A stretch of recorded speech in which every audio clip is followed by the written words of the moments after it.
Hello, everyone. Happy Thursday evening to you all. Almost Happy New Year. We just got, 24 hours and change left in 2021. We're getting close. It is the holiday season. Hopefully, everyone had a Merry Christmas. And it is the Fantasy Football Start Sit Show. It is week 17. It is championship weekend. Hopefully, if you're joining us, you are playing for a fantasy championship this week, this Sunday. No Thursday night football. So, hey, Coach and I are going to fill in for you during the TNF window, if you will. I'm Henry John. Coach Kevin Schroeder joining me as always. How are you tonight, sir? Did we have a good Christmas? Yeah, I had a great Christmas. It was nice. I've been off enjoying time with the family here this week and really looking forward to winning some championships here and helping people win some championships this week. Yeah, absolutely. It's been a relaxing week, a little bit hectic. I think everyone gets a little tired of their family at some point when you got to be stuck cooped up with them. Everybody's been home for me, so I'm excited to dive into some fantasy football discussion with you tonight. Take my mind off things a little bit. So, what do you say we jump into some running back talk first? We like to start there usually on the show. As always, all of Coach's Start Sit articles will be up over on flurrysports.org. They're not posted yet. I'm assuming they're going to go up tomorrow morning. No Thursday night football this week, so going to hit that window and have the latest and greatest info for you. But we're going to tease them here on the show tonight. And of course, as always, if any of you have any Week 17 questions, start sit advice that you want to drop in there, any sweats, decisions that you need help with as you pursue the ultimate fantasy football glory this weekend, feel free to ask away in the chat, and we will answer everything that comes in. Coach, why don't we take a look here at some running backs? I'm going to change it up on you. Let's start with some running backs not to play this week, shall we?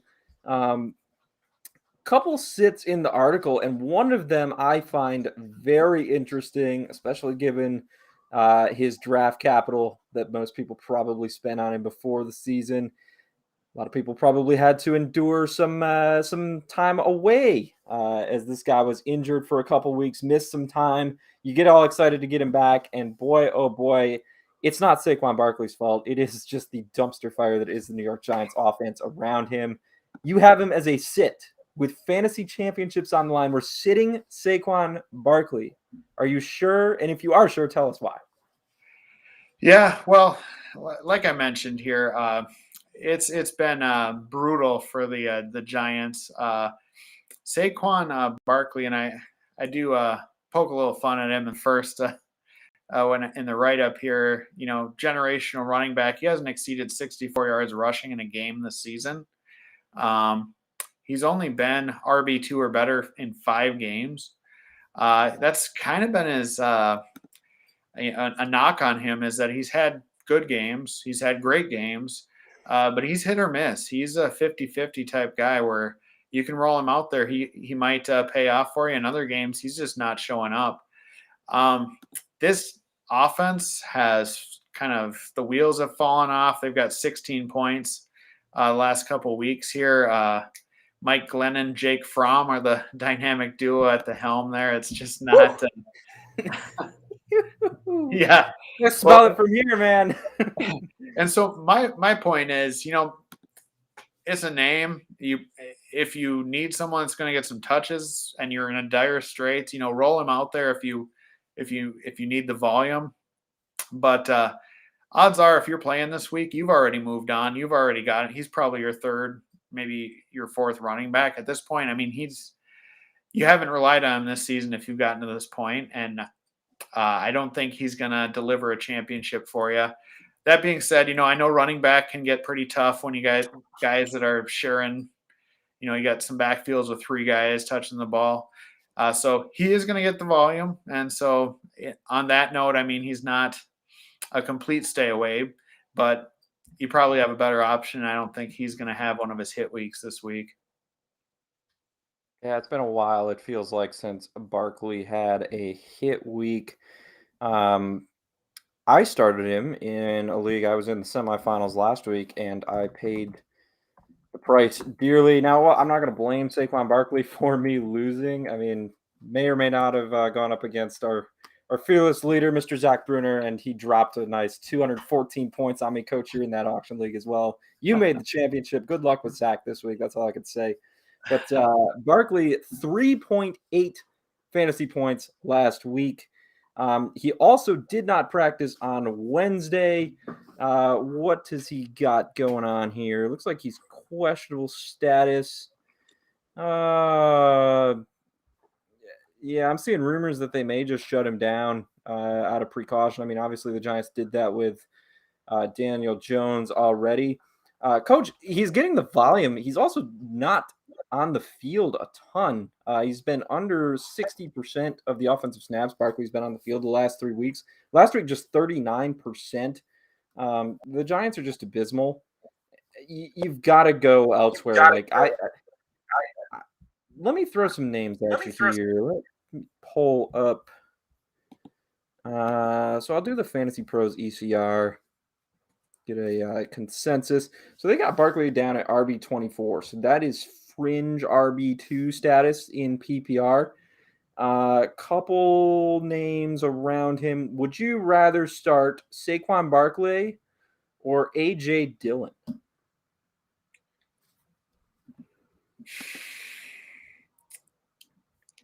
That's a tough call. It's meant to be tough. I don't give you easy Yeah, ones. that's a tough one. That I mean, volume wise, I think I'm just looking to see what A.J. Dillon's been doing lately for touches. For a while there, he had really moved into pretty even timeshare. Last week he had 12 touches. The week before that, 8. The week before that, 15. You know, I tend to believe volume is king, especially at this time of the year. Barkley still had, 16 touches last week, 19 the week before. Boy, I think of those two, I would have to say that would be one where I would go Barkley. Okay. Just based on the volume. I think he's going to touch the ball more. That said, the offense is pretty rough, but Dillon doesn't get necessarily the goal line carries in Green Bay. If it was him getting all the goal line carries, I would probably lean that direction. But between him and Aaron Jones, it's so I think I would have to go Barkley of those two. Okay, so timeshare, you're still leaning the volume. What about a guy who has not had a ton of volume this year, but he's looking at probably a decent amount this week? However, terrible team. I'm going to butcher the name because I do every time I try and say it. Dare Ogunbowale with the Jaguars taking on the Patriots. Of course, James Robinson done for the year. I don't know what happened to Carlos Hyde. Is he still around, or did he follow Urban Meyer back to Columbus? I don't know. What are your thoughts on him against Barkley? I got the Patriots this week too. Yeah, that's a tough matchup as well, as we've hit on before. Carlos Hyde is on IR with a concussion. Interesting way to land on IR. So just clear that up. Yeah, and Ogunbowale is former Badger. Is he? He is, yeah. I love the name. I just can't say it. Boy, that's a tough call. I do think he's going to get a heavy workload. James Robinson, by the way, hurt me last week badly in one of my leagues. Yeah, that was tough. Yeah.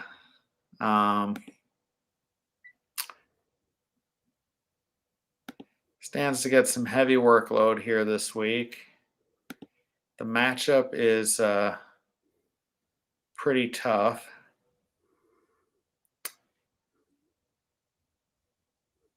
I feel like you want to say the Jaguars player, so I'll just say James O'Shaughnessy was back in the tight end streamers column this week. Yeah, I felt sick doing it, but I had to stick with the brand. So it's okay. You can prop up Jacksonville here. so that's a tough one there. That's a really tough question there. Between those two, I mean that matchup at the Patriots is tough. I mean the Patriots late season at home. I mean, granted Buffalo came in there last week and had their way with them, but this is Jacksonville.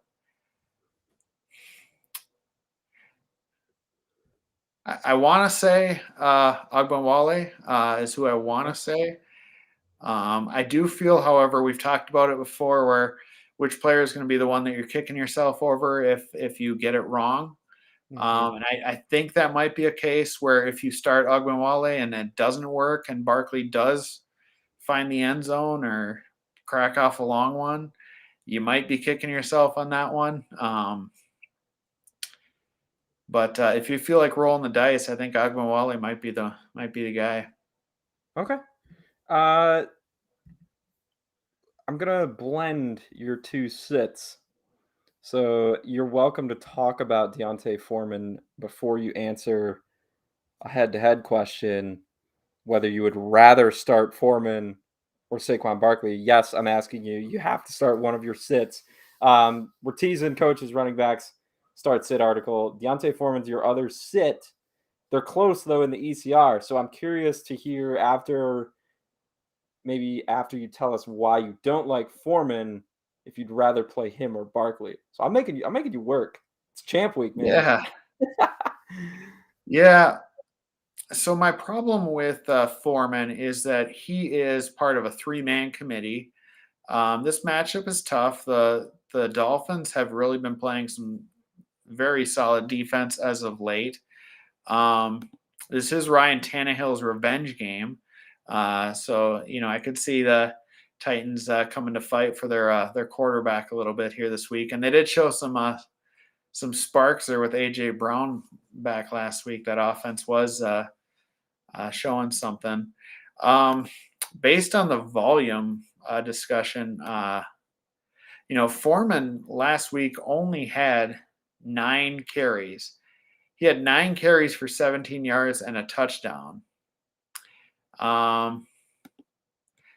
And depending on the game script here, he could get just completely scripted out. Whereas Barkley will be on the field when the Giants are losing. We need to talk about if they're going to be winning. That just won't happen. So, with that said, I probably lean. Boy, you're making me look like I'm on Barkley here, but I'm not. I probably lean Barkley there as well, just because Sorry. I think he has more volume. It is him and to a lesser extent Booker, whereas Foreman has both Hilliard and what's the other guy there? McNichols are also a part of that.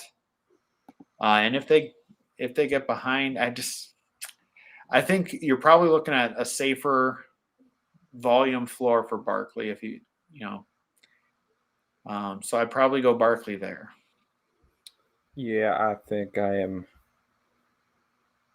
I'd have to go with Barkley too. I went against Foreman in a matchup last week, and I was, really happy that I was going against him. Then he fell in the end zone, and I was like, "You've got to be kidding me!"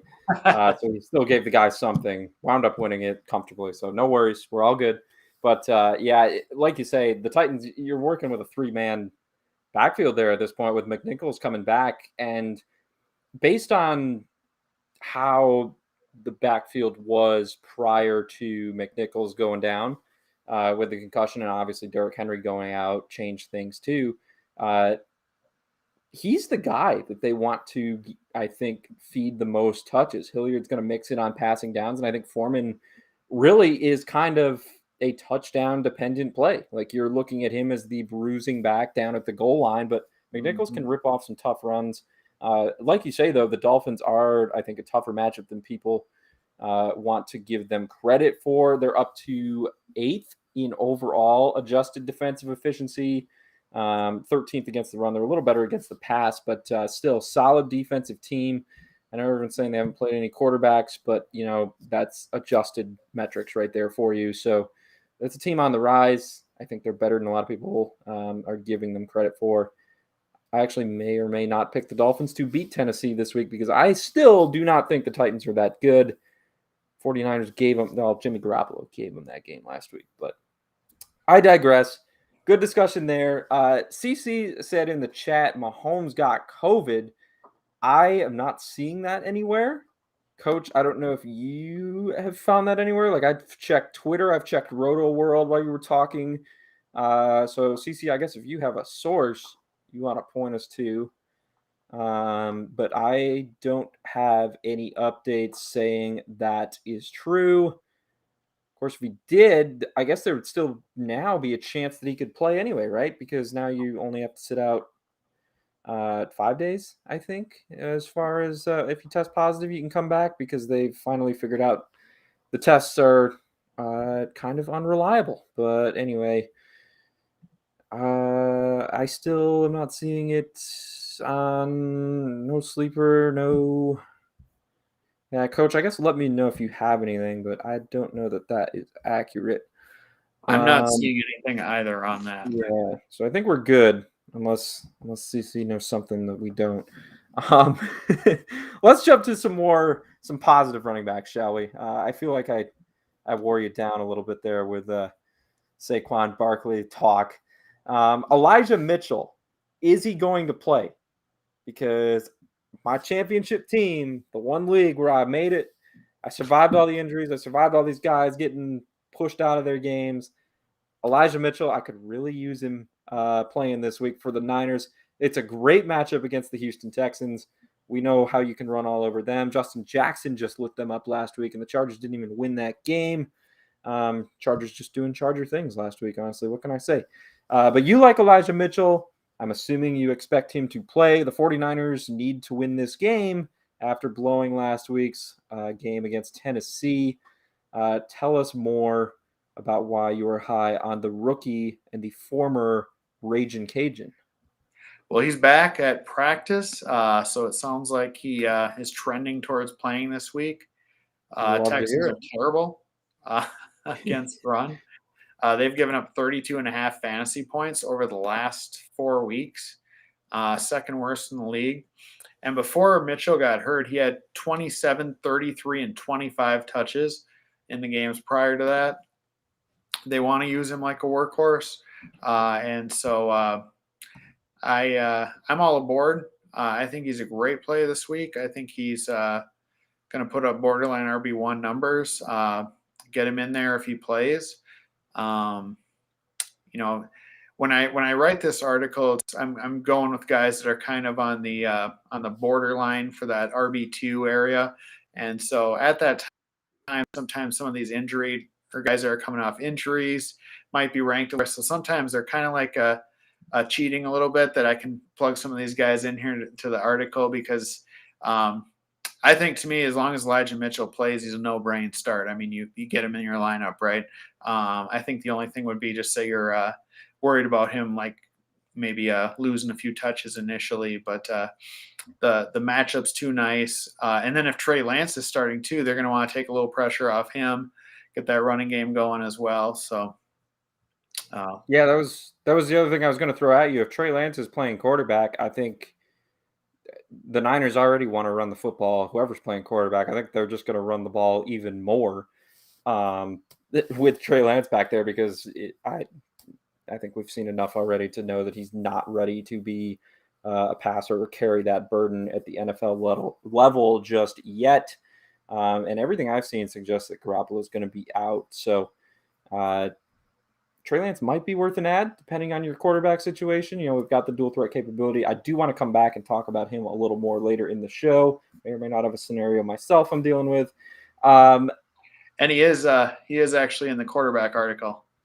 Okay, perfect. So we'll get to him later on. The only thing I would say is Jeff Wilson, obviously can carry the majority of the workload, but we've seen it time and time again. When Mitchell is active, when he's healthy, he's the guy, and Wilson is the guy when he's not there. I don't expect that to change. What has Mitchell done when he's on the field to be undeserving of being the lead back? I don't think anything. So I think he's a fire him up, maybe a little cheat. Kind of wondered that same thing myself. Why is he all the way down at RB25 in the ECR? But I'll let it slide. You're reminding people he's out there. I'll give it to you. Well, unless they're Shanahanigans as well. Yeah, true. A lot of 49ers talk here on Champ Week. I don't know if we're talking Trey Lance too later. Oh boy. Yeah. Angel Miguel Zuniga Rodriguez, you are welcome for the intel. That's why we do this, is for you guys. Hopefully we can help you bring home a championship this week. Coach, he wants us, we're going to pivot to some receiver talk here for a second to talk about Odell Beckham Jr. Because he feels like he's always overthinking starting him. So I get it. Odell's a guy who, big flashy name, but not a ton of fantasy reliability, especially over those last couple of years. But since he's been with the Rams, touchdown scored in 4 of the last 5 games. Now, I know we're not looking to be touchdown dependent for fantasy. And last week, definitely, the touchdown was the only thing that saved his line. 4 catches for 37 yards, despite getting 8 targets. This week, I have no issues with firing up OBJ, honestly. You're playing a Ravens defense that is an absolute sieve.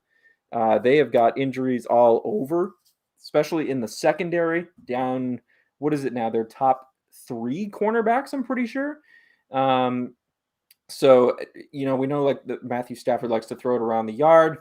I don't think there's any way he's going to be as bad as he was last week.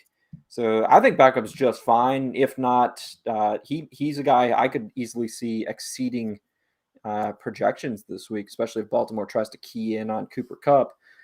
Your thoughts on the Rams passing game scenario? Yeah, actually, it's another teaser for the wide receiver part set. I love Beckham. What's that? Great minds think alike. Yeah. No, I love him this week. Last 4 weeks, the Ravens have given up 47.8 fantasy points per game over the last 4 games. That's terrible. And that's the bottom of the league. You got Odell Beckham Jr. I said he's turned back the clock. This is like 2014 all over again. I wrote him to a title that year in one of my leagues. He was lights out as a rookie. And he's been, aside from his first game, with the Rams, he's had a touchdown in every other game but one. And he did get shut down at Seattle. That did kind of give him a scary floor. But this week, the Ravens especially have struggled against some perimeter receivers as well. So I do think they're going to target in on Cooper Kupp. I think Odell is going to be open all day. I think he makes for a great play this week. And I think he's going to be on many championship teams. I love it. Now I'll take it a step further. Thoughts on Van Jefferson? Would you consider him as where does he fall for you? Wide receiver 3, flex, or is he lock and load based on this matchup? So I have him at, let me just take a look here.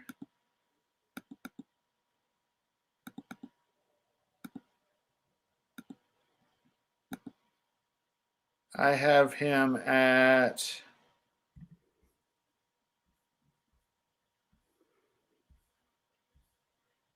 30.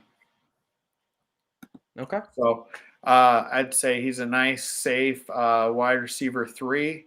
Might be a stretch at wide receiver 2, but if you're kind of short at wide receiver, I could definitely see him there. For a reference, I like him better than a guy like Russell Gage. I like him better than Jacoby Myers. Those are kind of guys I would put him at that level. So I think he's another good play this week. Definitely a wide receiver 3. Okay, awesome. So we got on how to confidently fire OBJ up for the championship. Go bring that trophy home, my man. Yes. You are looking good. Can't get much better in that matchup, honestly. I got to go against Cooper Kupp in a league, and I'm sweating it out. So hopefully we're right. The Ravens put all their attention on him, and Cooper Kupp gets shut down. OBJ goes off. You and I both win chips. It's all good. That's what we're going for here. And Coach is right with his article. He knocks it out of the park. Let's see here. Mr. Grapefruit, a long-time subscriber and listener. Welcome back. He is in a pickle, though, Coach. So we've got a little quarterback situation here. Okay. Champ week in his league, he's had Lamar Jackson and Matt Ryan alternating at quarterback this year. His options beyond Matt Ryan, who I'm not sure that we're looking to necessarily start this week or any week if we can avoid it, are Trey Lance. Maybe I guess we're going to talk about Trey Lance earlier than I thought. Or Davis Mills, though. Davis Mills quietly putting up some solid numbers. I think he has the most passing yards after Mac Jones of any rookie? Outperforming Trevor Lawrence, that's for sure. He has Brandon Cooks, but he likes both options similarly. So would we double down on the Texans against San Francisco, knowing the Niners need to bounce back, or would we take Trey Lance in that same game? He adds, Lamar does not look like he's playing. I agree with you, Mr. Grapefruit. I have not seen anything to suggest that Lamar Jackson is going to be back out there. So, and the way the betting odds are right now on the Ravens playoff chances, that leads me to believe that they're going to be without him on Sunday. So, Coach, what are we thinking here? Trey Lance, or are we really going to fire up Davis Mills to try and win a championship? Well, so again, guys that are in my article, I did have Trey Lance as a start this week. I think if you're streaming options, Trey Lance makes a nice streaming option. He's going to have that running floor. We know he's not afraid to take chances downfield. He's got some very, very nice receiving options there. I think he's set up well. I would have no problem starting Trey Lance. The other quarterback or quarterbacks that I wrote up as starts were anyone that starts for the Ravens. The last 3 weeks they've had a top 12 quarterback, and 2 of them haven't been named Lamar Jackson. You've had Huntley finish QB1 2 weeks ago. And then last week, Josh Johnson, I relied on him in a league, actually 2 leagues. I was in a pinch and I picked him up and threw him in there. It's the system that Ravens offense. They got those quarterbacks in there, and the only thing is Marquise Brown didn't practice again. So, if they're down him too, I mean, Mark Andrews has been feasting no matter who's been at quarterback. So I know they'll lean heavily on him. So I guess my take, if you have to choose between those 3, I would sit Matt Ryan, and for me it would be Trey Lance and Davis Mills. Although I would also check and see if Huntley or Johnson are out there in free agency, and I would roll with one of those if they are, that being Tyler Huntley or Josh Johnson. Okay, so if we're taking the Ravens quarterbacks, whoever starts there, Huntley or Johnson, Trey Lance over Davis Mills, I'm assuming, because you have Trey Lance in the article. So do you want to go with a Ravens streamer, or do you want to stream Trey Lance if it's one quarterback? If it's one quarterback, the Ravens play the Rams, so that's like that's a tough matchup. But the Rams, the way they play their defense, they keep everything in front. So it's there's an opportunity for yards there. Ravens have to go out and win, but I don't know. Yeah, I think I feel like Trey Lance is probably going to be the pick of those. If you have to go with just one, I would probably go with Trey Lance. Okay. Yeah, the 49ers defense, 10th overall in adjusted efficiency, but only 20th against the pass. The ranking is beefed up because they're really solid against the run. Personally, I think San Francisco is going to go out and kind of, we need to bounce back after a win we should have had in Tennessee, regardless of who's at quarterback. Now, if Trey Lance makes some mistakes, they might have to bounce back from that even more. But I don't see the Texans, based on their offensive line, like Rex Burkhead's not going to run wild like he did last week again. Like, let's be honest here. So Davis Mills is going to have, I think, volume there. So I get where Mr. Grapefruit is coming from. I think the rushing floor, though, and, we talked about Elijah Mitchell already. Trey Lance, kind of the same deal. You can run all over that Texans defense all day. They cannot stop the run. And they're quietly not bad against the pass. Lovie Smith has done a nice job with that defense, at least passing-wise. So Mr. Grapefruit adds he doesn't like really the Ravens versus Rams matchup, to be honest. I'm kind of with him, just knowing the uncertainty and also the importance of that game for both teams. And then he said, just want to pick up one of them being Lance or Mills as opposed to any other. Ryan Tannehill, Ben Roethlisberger, Drew Lock are the other options available. Yeah, I think I would roll with Trey Lance, and I would roll with Davis Mills over all of those as well. But Coach and I are going to go Trey Lance. So I think the rushing floor, and I think that's going to be the right side in that game too. Anything else you want to add? We've got a couple other questions that have come in here. Yeah, actually, Tannehill did make my quarterback article for a sit. There you go. This week as well, even in a revenge spot here. Yeah, that revenge angle, it's great narrative. Doesn't usually work, honestly. I think it's more unreliable in the NBA, but anyway, Sir Swanky from YouTube, hello. He is asking a wide receiver question here. We got a flex scenario. Amari Cooper. Oh, how the mighty have fallen. Amari Cooper in our flex conversation with KJ Osborne. Shout out University of Buffalo, my alma mater, or Russell Gage. It's championship matchup again. Pressure's on, Coach. What are we thinking here? We've got Cooper and the Cowboys are playing the Arizona Cardinals. We have got KJ Osborne and the Vikings against the Packers. Must-win scenario for them. And then we have got Russell Gage with the aforementioned Matt Ryan throwing to him against the Buffalo Bills. That's a tough one to get excited about. Your thoughts? So first off, Adam Thielen's playing this week. Okay. KJ Osborne's gonna take a hit.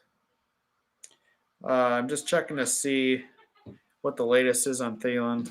Okay, I thought you said he was playing. I'm sorry. Oh yeah, I'm just looking to see if there's any updates. Here too.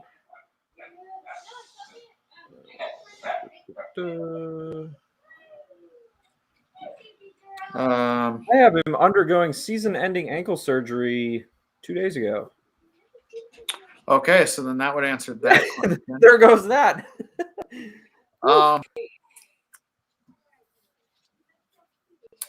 So we got Amari Cooper,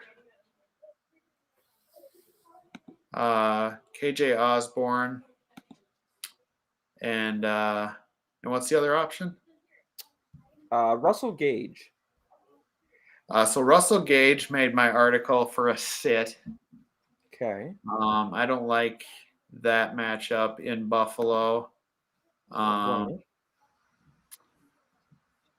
Boy, Arizona's been pretty rough against wide receivers as late. Yeah.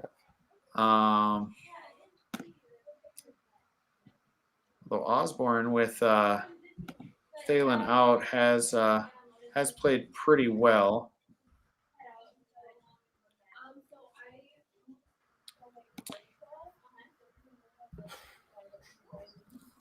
While you're looking, I'll give my take. And it's going to be Amari Cooper. Partially because it's kind of the scenario for me where I don't want to, sit the guy drafted high championship week and wind up kicking myself. Sit him for KJ Osborne because, like you, I want nothing to do with Russell Gage against Buffalo. So it is down to Cooper and Osborne for me as well. Amari Cooper had 11 targets last week. You mentioned the Cardinals defense. They've not been great against wide receivers of late. They Cardinals kind of a sinking ship, it seems like, overall. I know they are rank well in terms of adjusted efficiency, fifth overall, fifth against the pass. But I don't know. The way that Cowboys offense is rolling, Dallas has got stuff to play for. They want to get a first-round bye here. They're trying to chase down the Green Bay Packers. If they wind up tied with the Packers, the bye does go to Dallas because they have a better win percentage in conference, in the NFC. So the Cowboys have everything in front of them here. I think they're going to show up. Amari Cooper, that's the guy I got to roll with here. Do you disagree?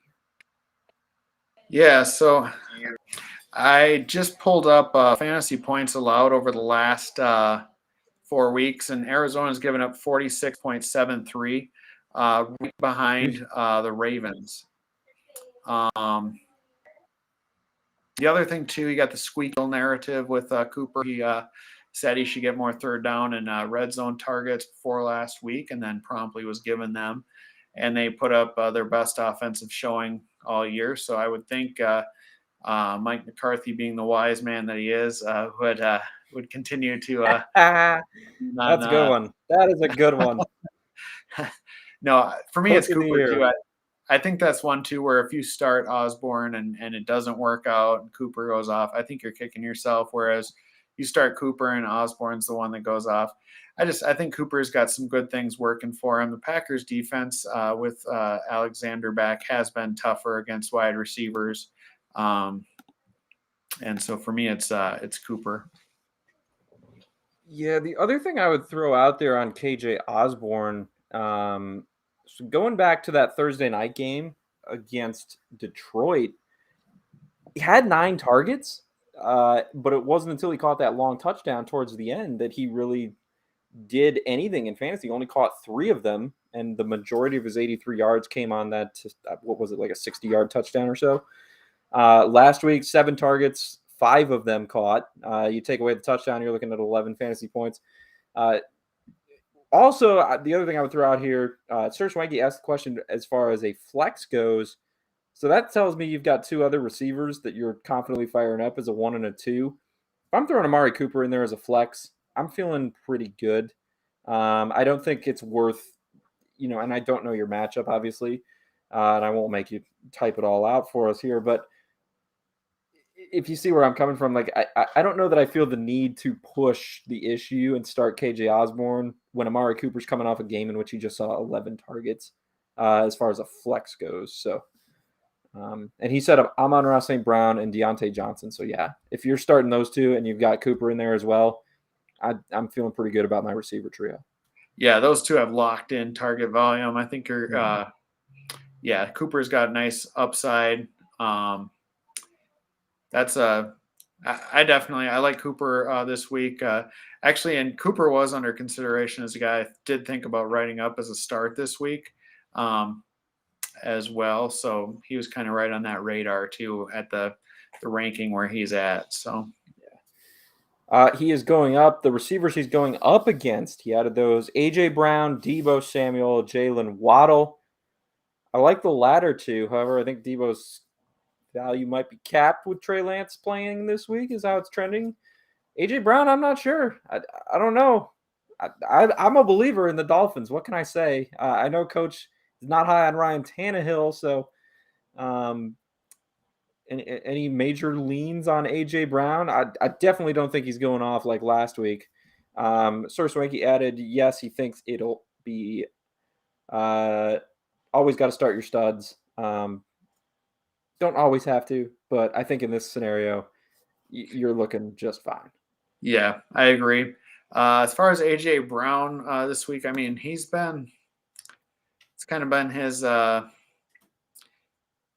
card this year, right? It's he's had some monstrous games. He's had 3 top 4 wide receiver performance. He's put up 32, 32, and 27 fantasy points in PPR. And then he's had 1 other game where he finished wide receiver 2, and the rest of the games he's been a miss, right? Against this Dolphins defense, I don't see this being a ceiling game for him. Now, maybe they realized with him out that they should just target the hell out of him, and he's just going to continue to get peppered. I think he saw 16 targets last week. If that's the case, I mean, that volume's hard to deny, right? If you get a guy if you tell me I'm going to get 16 targets out of a wide receiver, I would put him in my lineup in a heartbeat.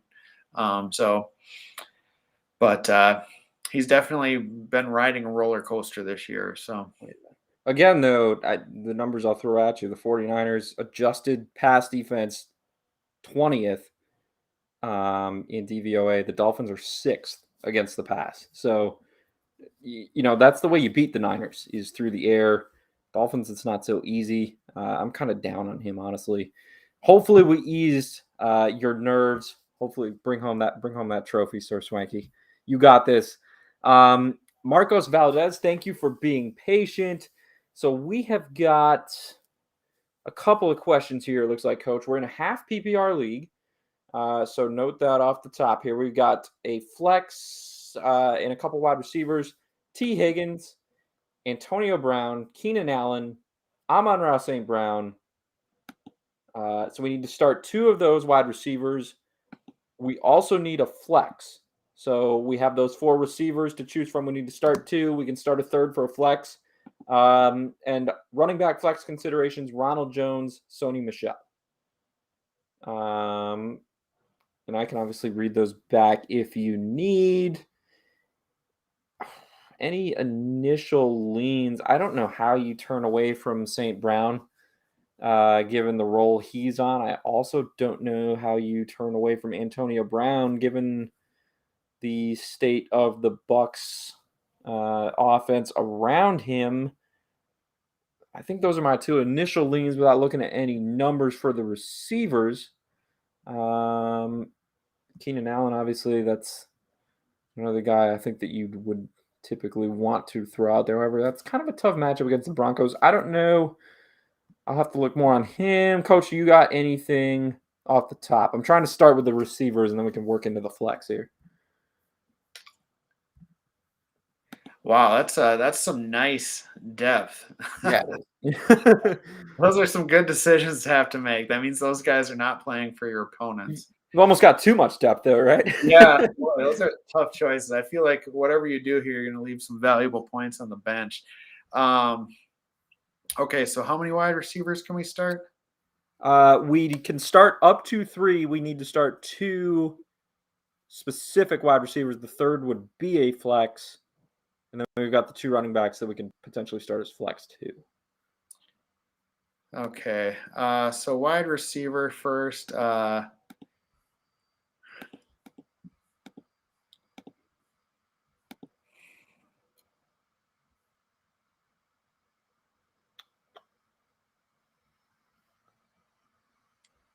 I think you got to go Antonio Brown.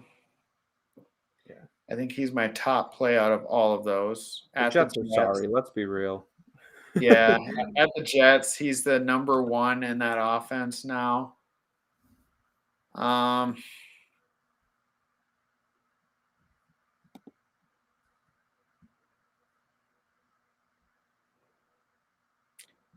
Boy, Higgins, Allen, and Amon-Ra St. Brown.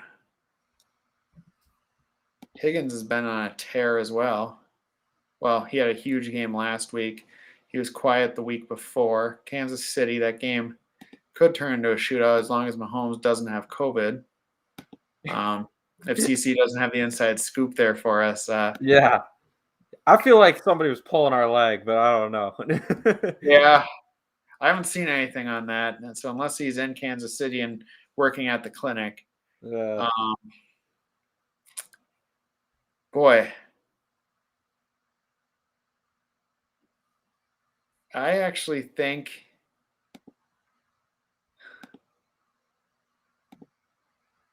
Amon-Ra St. Brown has a tough matchup. Seattle has been pretty tough against wide receivers at home. So I was just looking at it. I think I got to go Brown and Higgins at wide receiver. Okay. So that would leave you with Keenan Allen, St. Brown, Ronald Jones, and Michel. Pick one for a flex.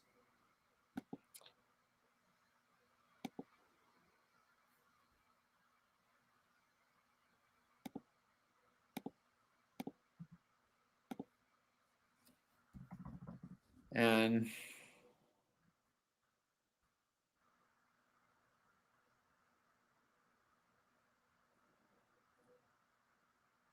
it's half PPR, so that kind of takes a little knock out of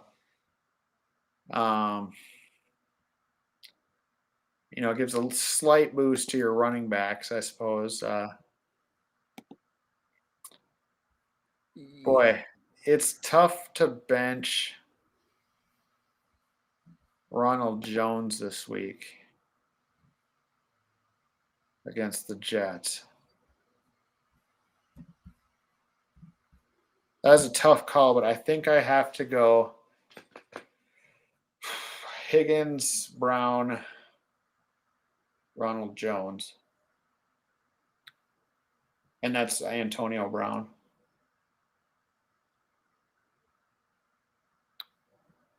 Yes.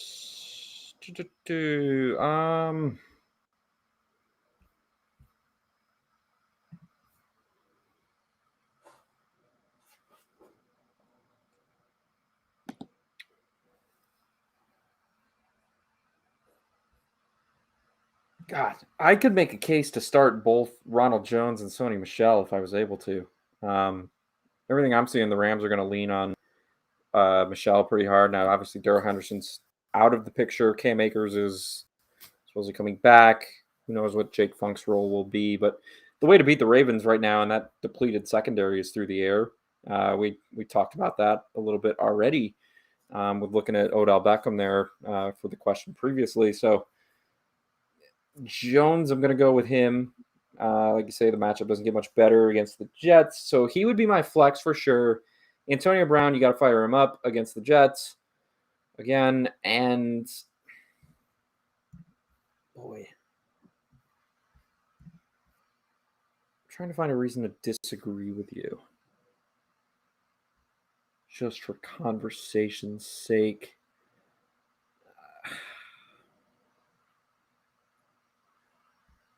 I mean, they're all legit options.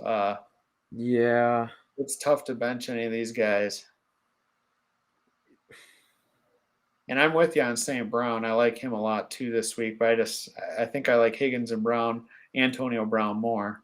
Mm-hmm. I am going to take a flyer.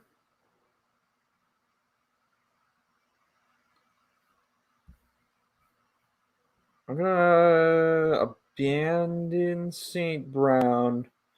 I'm going to make the case for Keenan Allen.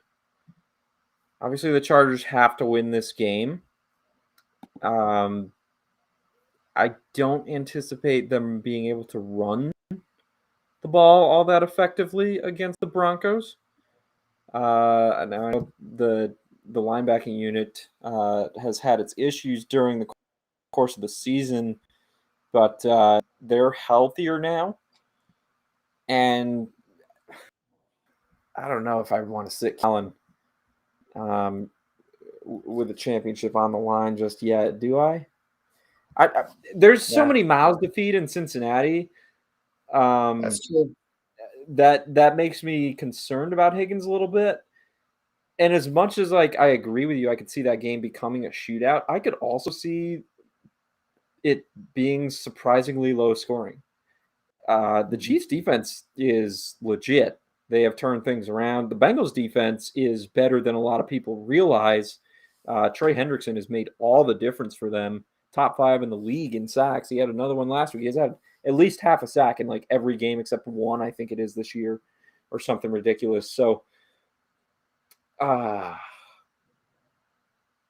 gonna go Keenan Allen. I'm gonna go Antonio Brown, Rojo as my flex, and I'm gonna go Keenan Allen as the second receiver. St. Brown again. I know he's locked into the volume, but it is the Lions, and like you said, Seahawks do a nice job defending opposing receivers.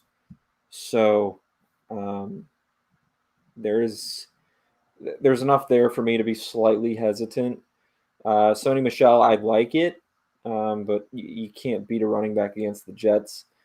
And I think Keenan Allen just has a smoother sailing kind of deal as far as volume goes.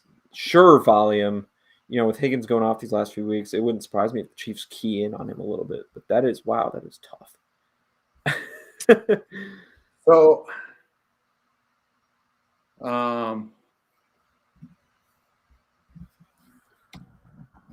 I guess Keenan Allen, I just pulled up his game log against the Broncos. And earlier this year, he got him for 15.5 fantasy PPR points. So 7 catches. It's actually be a little bit less than half PPR. Last year in 2 games, he got him for 9 catches, 67 and a touchdown, 68 and a touchdown. I was gonna say, I feel like he typically does pretty well against Denver overall. Would you say what happened to? This is another thing I need to look at here. Williams is going to be back this week. Okay, he's back. Yeah. Yep. Yeah. I guess maybe I'll add a little caveat to that too, and say that we sometimes will say one guy has a safer floor, one might have a higher ceiling. Maybe I'll say Keenan Allen might be, if you're a favorite or it's you're expected to win, Keenan Allen might be the play. And if you need that upside, I think Higgins probably has more upside for you. I would agree with that. But I think higher Allen, ceiling. Yeah. I think he's flashed that over the last couple of weeks here too. And I agree with you. There are a lot of mouths to feed there, whereas Keenan Allen's the first mouth to get fed in LA. So, I think I like that. Yeah, I like that assessment too. Breaking it down as far as Higgins having more upside. I think overall, I feel like I'm higher on the Chiefs defense. Like I'm more of a believer than you as far as that goes. But overall, I think I can get on board with that there. I think Keenan Allen, I choose him.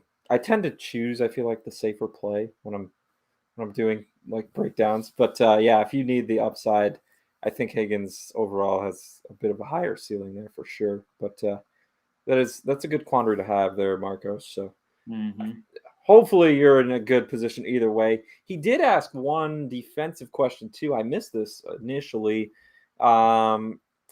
Eagles, Dolphins, or Saints defense this week. So the Eagles play the Washington team. The Dolphins play, of course, the Titans. And the Saints play the Panthers. So this is another good kind of issue to have here. Like a major issue with playing either of any of these teams. But what would your lean be? I have the Saints in multiple leagues. I do a lot of streaming defenses. I was all over the Saints. I like them a lot this week with Carolina coming to town. Must win, yeah. Yeah. I agree. I think Miami has been playing very well lately. They put up huge points last week against, it's kind of against the Saints and their and Ian Book there. I like the Saints. Probably tops. Dolphins probably second. Yeah, I think I'd go that direction too. Washington's still like, why do I feel like the Eagles are going to lose this week? The Eagles are not good, and they're going to make the playoffs. It's just the state of the NFC. There's no middle ground this year. I feel like you're either legit. Like I even consider the 49ers 8-7. I feel like they're a legit team who, if Garoppolo's not blowing things, they could go on a run in the playoffs. But then there's no 7 seed. You're either good or you're just not good. So then you have teams like the Eagles who are like, oh, we can win 8 games and maybe get in the playoffs. But yeah, I don't know. Don't sleep on Washington this week. Yeah, I would agree with that for sure. And Happy New Year to you, Marcos. Thank you. 2022 is going to be a good one. I can feel it in my bones. think we got all the questions caught up here. That takes care of them. Yep. So let's see here. Where did we leave off? We can do some more article talk. If anyone else has any Week 17 questions, though, feel free to ask away. We'll go. What do you say, Coach? Another 5-10 minutes and call it a night. Sounds good for me. All right. So if you have anything else, need any more championship help, let us know. We were talking about Elijah Mitchell against the Texans. We covered him. Let's touch on Rashad Penny quick. We can knock out the running back article tease here. Rashad Penny, oh boy, with the Seahawks. They're playing the Lions, so I know you can run on the Lions, but the Seahawks are out of it. Seahawks just lost to the Bears. Coach, you gotta convince me here on this one, I think, a little bit. Are you sure? Rashad Penny this week? Yeah, I'm buying the Rashad Penny the hype here. I think he's got a nice matchup this week. I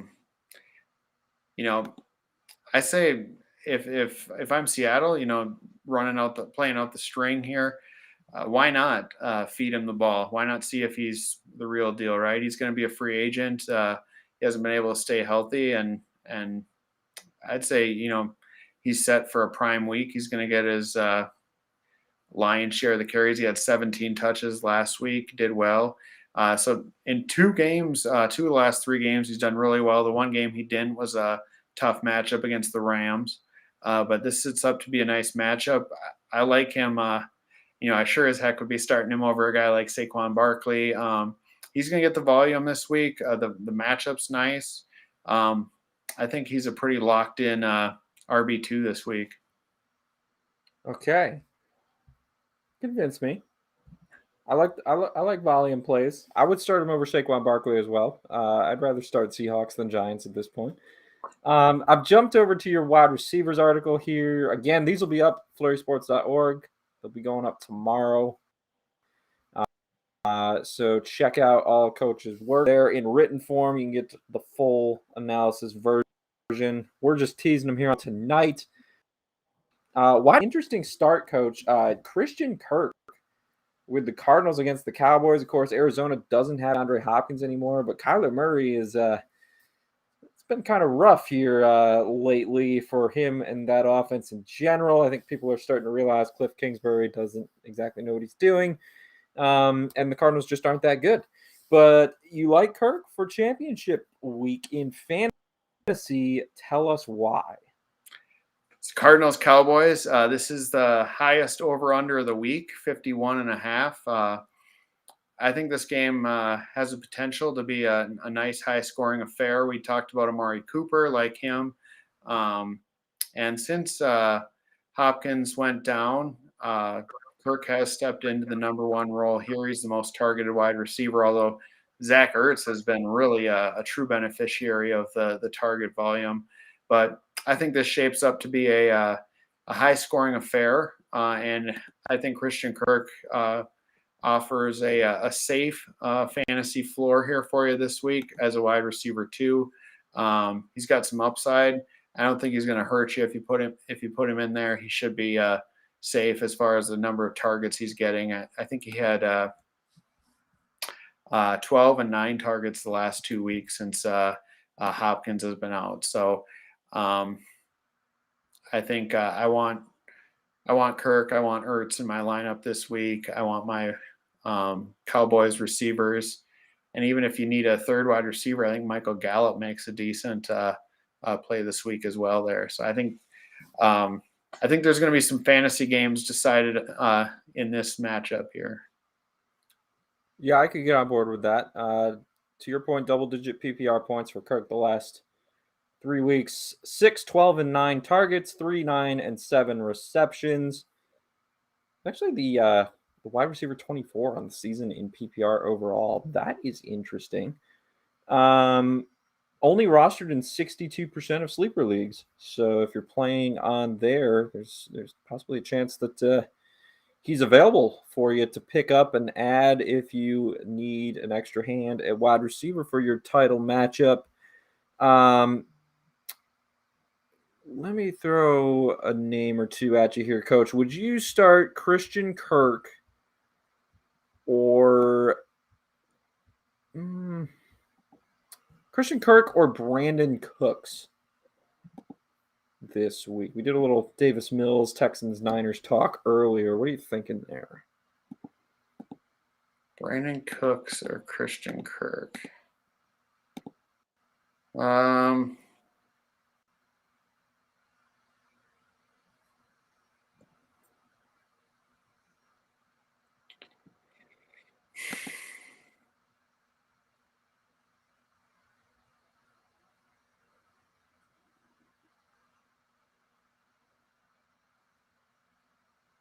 I think I give the nod ever so slightly to Cooks. Okay.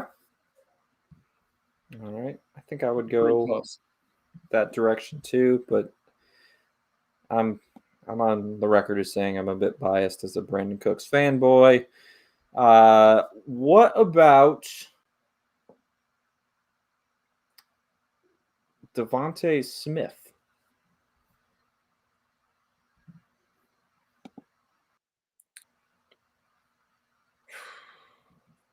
I think I go Kirk.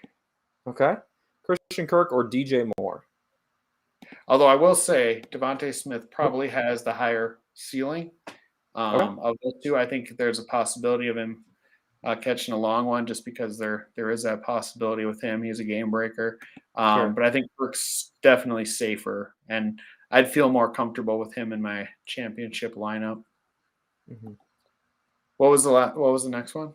Kirk or DJ Moore? Oof.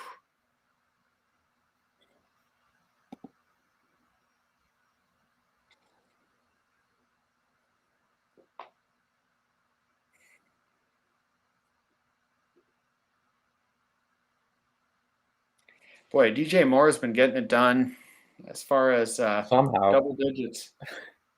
What's that? Somehow, like the Panthers don't have a quarterback, but I mean, imagine if they did. Imagine how good he would be. Oh my goodness. Yeah, PPR wise, I mean, he's been double digits in his last 5 games. He's only been single digits 3 times this year. Boy, even that's a tough matchup, but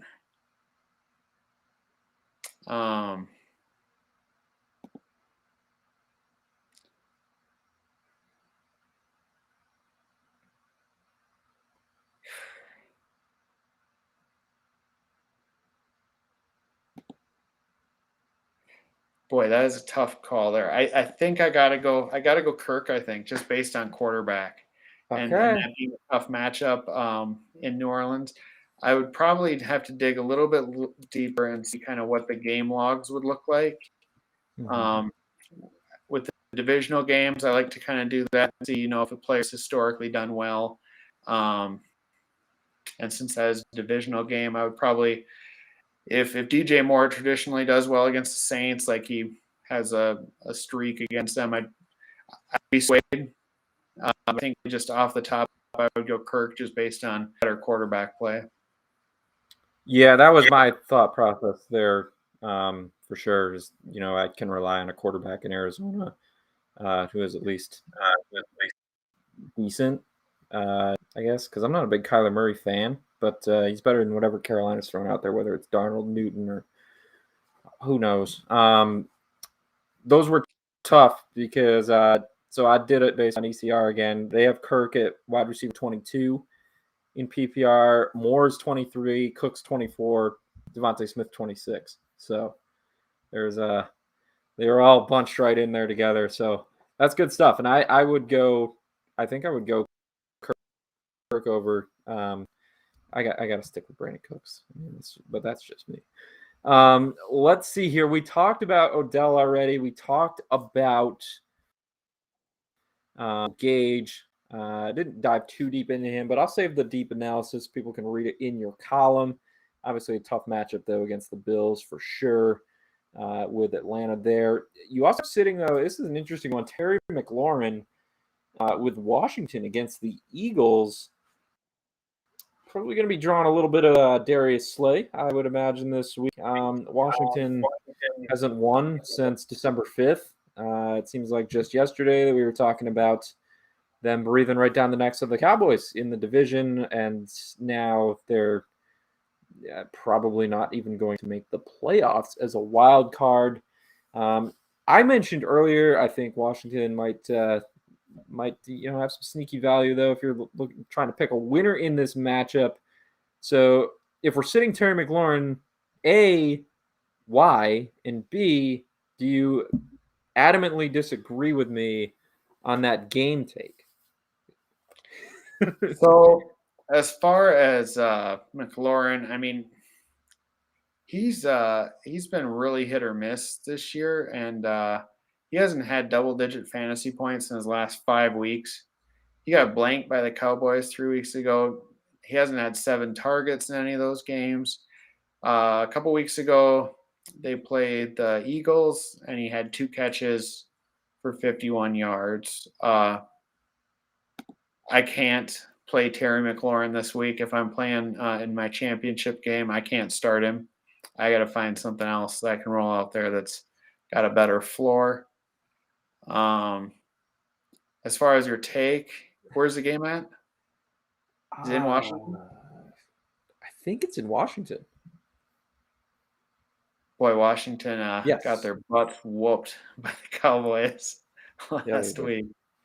The Eagles had a bye against the Giants, so yeah.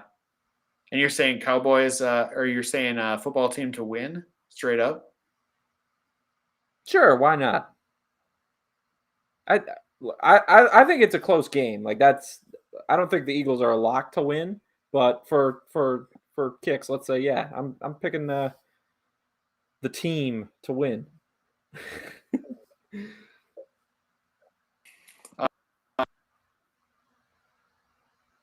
Football team or What's that? What's the line on that one? Oh, I have no idea. Let me find it quick. My computer's lagging big time, so I apologize. Yeah, we're looking at Eagles. Eagles 3.5 is consensus right now. I could get behind the football team to win this game. Okay. Sounds like there's some questioning of Heineke. He might have to himself this week. Yes. It's an angle I've thought of. Although it does sound like the only thing is Gibson is sound like he's not. I don't think he practiced. If Antonio sits, this team becomes pretty short on runs too. Well, I haven't checked and updated J.D. McKissick status, so if I'm missing the boat on him, I apologize. But I'll just say, again, shout out University of Buffalo. Jarrett Patterson might be leading that backfield on Sunday if Gibson's not out there. So true. You heard it here first. He's a player. He's a gamer. I will say you have some of your guys that Tony Pollard is amongst yours. That I am a Jalen Hurts truther for fantasy football. I think last year I was writing him up early on there. I mean, he's legit. I don't know about NFL wise. He's certainly not a Pro Bowl caliber quarterback, but he's been a top 5 fantasy option all year. It's with the style that he plays and that ability to take off and run. I mean, that's what you're looking at with a guy like Trey Lance, to go back to Mr. Grapefruit's question earlier. I mean, you get a guy like that, you hit a couple long passing plays, you can blow it out of the water because he's going to rush for 40 plus yards, have a good shot at a touchdown as well. I mean, you get down to the goal line, guy like Trey Lance, guy like Jalen Hurts are going to be your goal line back too. So I will say I am a Jalen Hurts fan. I have him in multiple leagues and have kind of just jumped on. I bought into him pretty fully invested this year. So yeah, absolutely. He's great for fantasy. Not buying him as a passing quarterback in the NFL. Totally get your argument there. I would rather have Taylor Heineke if I was building a franchise from scratch than Jalen Hurts. I'm not going to lie. Speaking of quarterbacks, we did a lot of Trey Lance talk already. So I'll pass on him, although Coach does have him as a start in the article. We also talked about that Ravens quarterback situation. So we were looking at that, whether it's Tyler Huntley or Josh Johnson. Coach thinks that you can get potentially QB1 numbers out of either guy against the Rams. So feel free to consider either of those options. It does not look like Lamar Jackson's going to be back as of now. We have also talked a lot about Ryan Tannehill and why we're sitting him against the Dolphins. So that really only leaves us with one guy left to tease here, and that would be Derrick Carr. Sitting him with the Raiders against the Colts. Of course, the Colts were down, felt like half of their defense last week. They still went in and beat the Cardinals. They are on a roll. Let me just check since I pulled up the odds for that other game. Looks like the Colts are back to a touchdown favorite, so that would lead me to believe Carson Wentz is going to be available for Sunday's game, thanks to the new you can return sooner because the test doesn't work. So you're sitting Derek Carr. Now, my one rebuttal before you go into this would be you can't run on the Colts defense. They're, I believe, still the best in the league adjusted efficiency against the run. So the way to beat them is through the air. I lied. They're third against the run. They've slipped a little bit. Goodness gracious. But the way to beat them is the Raiders don't have a ton of weapons. And Darren Waller, looked like he was going to be back. Now he's up against it to clear protocols. Why are we sitting Derek Carr? Is that the main reason, or is it a bunch of reasons? So multiple reasons. He's under 12 points in 4 straight weeks. Tough matchup. The Colts are giving up 14.5 fantasy points per game over the last 4 weeks, and included in there was a matchup against Tom Brady. And granted, in that game, the Bucks put up their touchdowns rushing in that one. And Kyler Murray did have 22 against them last week. I'm kind of going with Derek Carr got you through the regular season. He did well. He was QB 13 on the year. The last few weeks, he certainly hasn't. If you're playing in the championship, you've got there despite him, not because of him. And I don't think you're going to win a championship with him as your quarterback. I sure as heck would be looking for a different option this week. It's quarterback. Unless you're in a 2-quarterback league, then it's all, maybe you have to start him. But I think you're going to find something better out there, including one of the options that I mentioned with Trey Lance or any of the Ravens quarterbacks, whoever they put out there. Yeah, I would tend to agree. Would you start? I'm just going to pick the question we had earlier quick. Would you fire up David Mills over Derek Carr? I can't believe I'm asking that, but I am. Championship on the line. Yeah. Maybe a 2-quarterback scenario if Mills is available. You never know. Yeah, I would view this probably as a 2-quarterback scenario. I would hope that you're not rolling out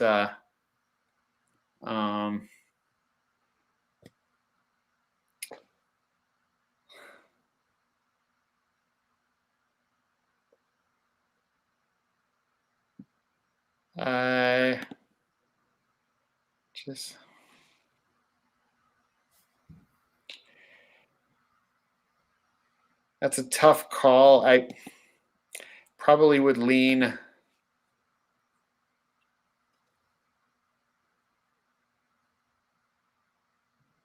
I think I'm leaning Davis Mills on that, to be honest. I am too. That's kind of scary. I don't know if that would take that would probably take some cojones to do that. But yeah, I'm not a fan of Derek Carr this week. It's a tough matchup. Again, he doesn't have much for weapons. The Colts defense has been very solid down the stretch here. I don't think there's going to be a lot of points to be had for the Raiders this weekend. Yeah, it's going to be tough. Foster Moreau made my tight end streamers column, but obviously it's predicated on Darren Waller being ruled out. and also the fact that the Colts have struggled against tight ends a little bit throughout the season, but also who else does Derek Carr throw to? So they may well be able to key in on Burrow or Waller if he's there and shut one of those guys down. So I can't believe the Raiders are 8-7 and still fighting for a playoff spot. We do have a last minute question here. BT49180 is on Twitch. So we completed the trifecta. Thank you. Questions from Facebook, YouTube, and Twitch tonight. Love it. Tight ends, though, Coach. So we're going to a different area here. Rob Gronkowski with the Bucs against the Jets, or Dallas Goedert, of course, the Eagles, and Washington. Who are you firing up with the championship on the line this week? Oof. Those are a couple of nice tight end plays. They sure are. Let's just first off say congratulations for keeping both those guys and not letting your opponent have either of those. I think that in itself is a win. Just pulling up a little player history here. I figured Gronk probably has some against the Jets. Surprisingly,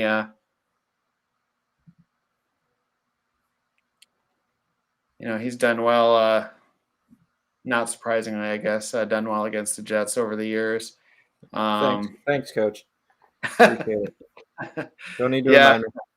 No, I hear you. I've had many an argument about the failings of the AFC East being the reason that the Patriots have gone on to such great success. Me being a Packers fan and watching as we've had Brett Favre and Aaron Rodgers, and it's always a meat grinder in the NFC North. You got Lions, I suppose, and Bears don't always show up, but many times the Vikings come to their Super Bowls playing against us. Yeah.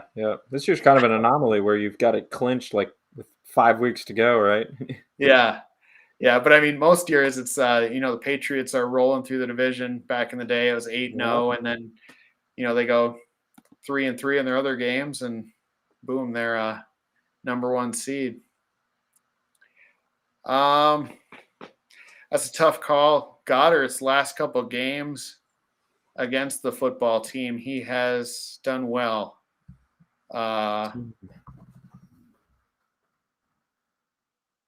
7 catches, 135 yards, and 8 catches, 101 yards, and a touchdown. And then the game before that, 5 for 55. That was still when Ertz was there.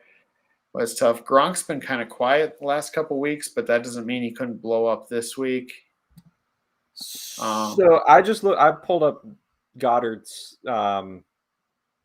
game log here. 2 weeks ago, he was quiet against the Giants, but that was kind of whatever that game. 2 weeks ago, though, 20.5 PPR points against the team.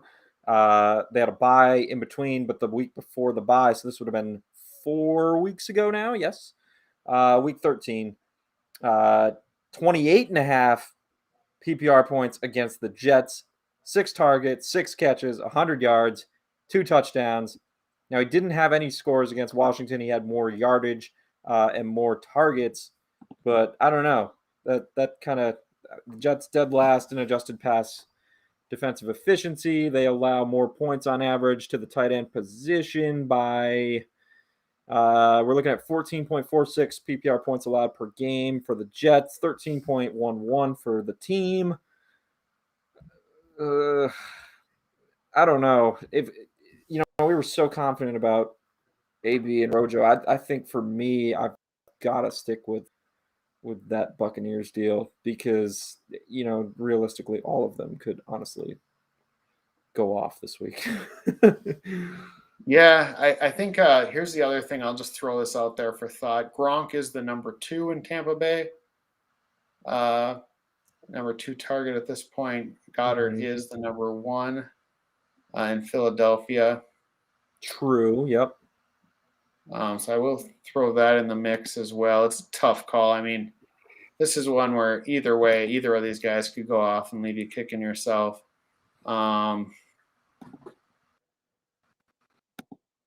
I guess,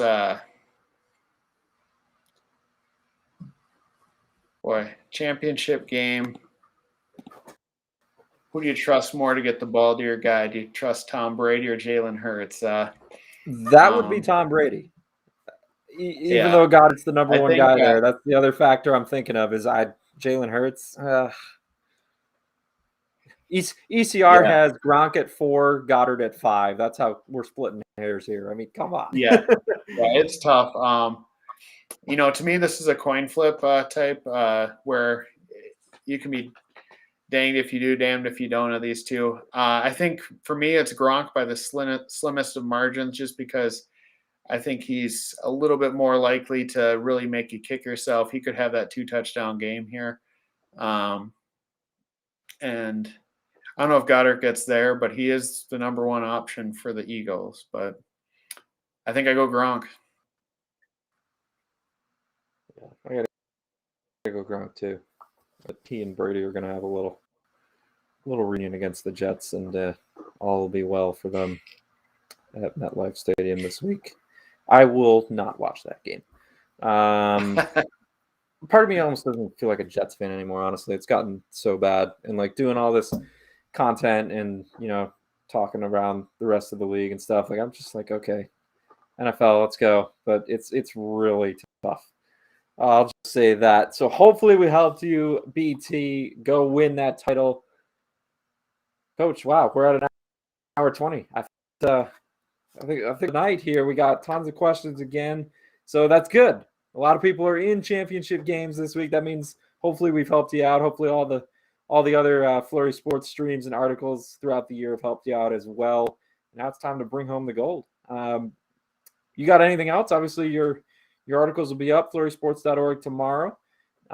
There's other fantasy football stuff. We got streamers for quarterback, running back, tight end, already for sure. There's rankings. He'll keep updating those with all your injury and virus news before kickoff on Sunday. So you can check back in with those. Obviously, feel free to hit any of us up on Twitter. I have coaches at Schroeder Coach. I am at Hank Time Henry. Coach is in what'd you say, 5 championship games. So again, this guy knows what he's doing. So if you have questions, feel free to reach out. Make sure you're checking in with his columns again. He knows his stuff. You got anything else? Obviously, it's a big weekend ahead for you too. Yeah, so I guess my piece of advice: go earn it. You've worked your butt off. If you're sitting here listening to us on a Thursday night, night before New Year's, you put in the work. You've worked the free agency. You've worked trades all year. Go earn it. This is your title. Bring it home. The only other thing too is if you're not in a keeper, not in a dynasty league, anyone that's not going to help you or hurt your teammate, time to get rid of them off your roster. So either if you're not picking up, don't be afraid to hold 3 defenses if it stops your opponent from having a solid defense. Don't be afraid to pick up an extra tight end or 2 if you can block them from someone. So at this point, especially with COVID, hold on to your phone as any updates come in this weekend. You want to make sure that you're on top of stuff. Just last weekend, right when Huntley went down, I snatched up Josh Johnson and saw that there was an opportunity there. So just be ready to go and go win your championship.